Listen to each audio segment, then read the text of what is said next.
Welcome to Illuminati Silver. We tell you the truth about silver. Today is Thursday, the 5th of March 2020. And earlier today we published a video entitled, Should Stackers Be Happy About Stock Market Falls? And yesterday we published a more important video, arguably, entitled Equities Up, Gold and Silver Markets Calm, Just Before the Storm. And we've placed links to both of these in the description box below. Now, this morning's video is primarily aimed at those who are relatively new to stock markets and how a fall in stock prices can both affect an investor and a non-direct investor alike. However, as promised earlier this week, we are producing a daily roundup each evening, or at least evening in GMT terms, in order to ascertain what is actually going on in our financial and precious metal markets. Well, in the past 24 hours, we have seen gold rise again by quite a hefty $31, and it now stands at $1,669 an ounce. And silver has also risen over the past 24 hours, but by some 18 cents, and is standing at $17.39. Certainly finding that 1750 level quite difficult to breach. Now, whilst these rises are healthy for both gold and silver, it does not take a mathematician to see that gold is the major beneficiary. And now we are witnessing the gold to silver ratio divergence we have mentioned a number of times in recent months. For example, yesterday the gold to silver ratio was as high as 95.1, touching 95.2 to 1. It's now standing at 95.9 to 1 and has briefly touched 96 to 1. And yes, we are still expecting to see it widen further in the weeks ahead. Not necessarily by a huge amount, but certainly more than others predict. Now, yesterday, the Dow Jones regained some of its previous day's losses, more than 4/5 in fact, and it rose 1,173 points. But at the time of this publication, it's lost most of that back again and is currently down 954 points at 26,136. And the S&P 500 is down 107 at 3,022. Clearly, from a psychological point of view, the Dow falling below 26,000 would be a big thing, and the S&P falling below 3,000 would be quite a big thing. European markets are down between 1 and 2% generally, while Asia-Pacific markets rose last night in our time frame, but we are expecting falls again when they reopen.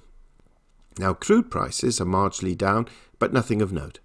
And the dollar index has, though, fallen by 0.5 and has moved below that important 97 level and is currently standing at 96.83.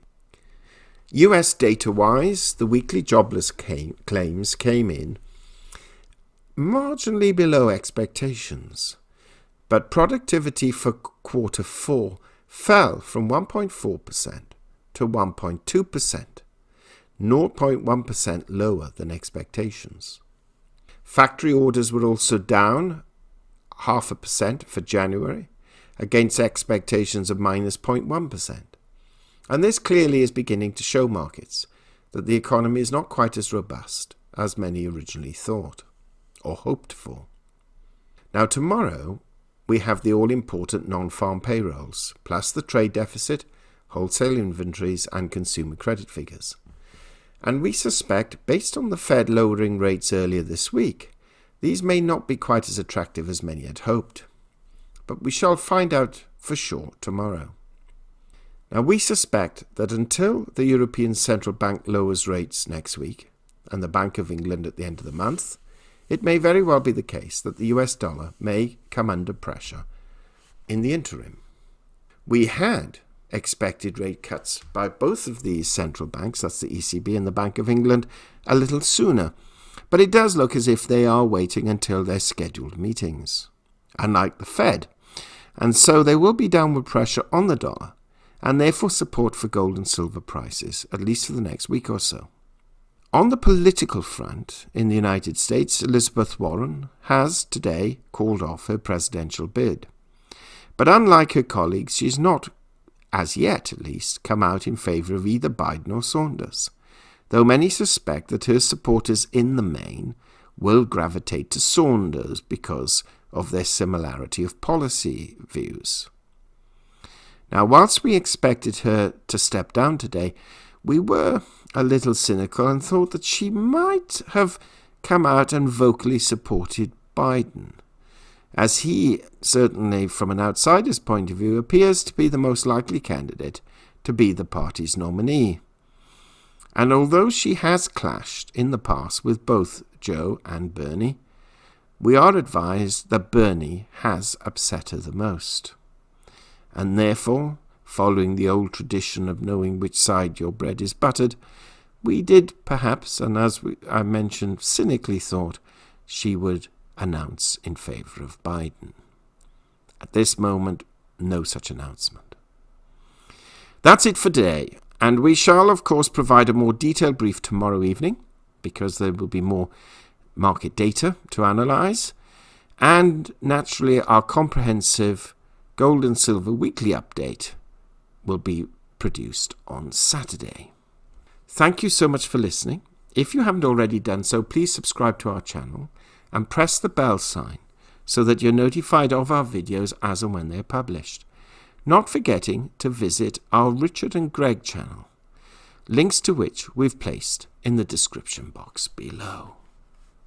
Finally, before we go, we thought we would show you just a brief excerpt of a Bloomberg article published a little over half an hour ago, where they highlight the main moves in markets. Some of this will be repeating what we've already said, and some of it will be in addition to that which we've already covered. For example, in the stocks, the S&P 500 index dropped 3.6% as of 2:32 p.m. New York time. The Stocks Europe 600 index fell 1.4%. And the MSCI Asia Pacific Index gained 1.3%. But bearing in mind the timing of that market, when it reopens again, we are expecting that figure to fall, and in fact move into negative territory. Currencies, the Bloomberg Dollar Spot Index declined 0.2%. The Euro climbed 0.4% to $1.1179. And the British Pound gained 0.4% to $1.2927. It was only a couple of weeks ago when they were $1.32 to the pound, and only a few months ago when it was $1.20. And the Japanese yen strengthened 1% to 106.44 per dollar. What we have to be mindful, of course, is that the Fed has, this week, reduced interest rates surprisingly early. Europe and the Bank of England have not as yet had time to catch up. And although we had suspected the possibility the Bank of England might have made an announcement today, it looks as if they are going to wait until the normal schedule at the end of the month. And similarly with the ECB, with its schedule being next week. It'll be interesting then to see how both sterling and the euro compare to the dollar once those announcements have been made. Bonds, the yield on 10-year treasuries sank 13 basis points to 0.92%, so that's below 1%. And the yield on 2-year treasuries decreased 13 basis points to 0.57%. Germany's 10-year yield fell 3 basis points at minus 0.67%. And commodities, which we mentioned earlier, West Texas Intermediate crude fell 2.1% at $45.83 a barrel, and gold strengthened 1.6% to $1,669 an ounce. I hope I said gold strengthened then. So, thought we'd add that in, just as an extra piece of information. Thank you again for listening. End of article and end of this podcast. We hope you have found this video interesting and informative, and if so, please give it a thumbs up and share it on social media. Please ensure that you have subscribed to our channel and press the bell sign so that you are notified of any future videos. Also, kindly visit our website at illuminatisilver.com, and if you haven't already done so, please subscribe either as a free or paying member for regular email updates and offers. Disclaimer: Illuminati Silver owners come from a background of banking, international wealth management and economics. Having now retired from these worlds, we are not qualified to give investment advice. Therefore, this and other productions must not be deemed to be giving such advice and merely represent the personal views of its owners.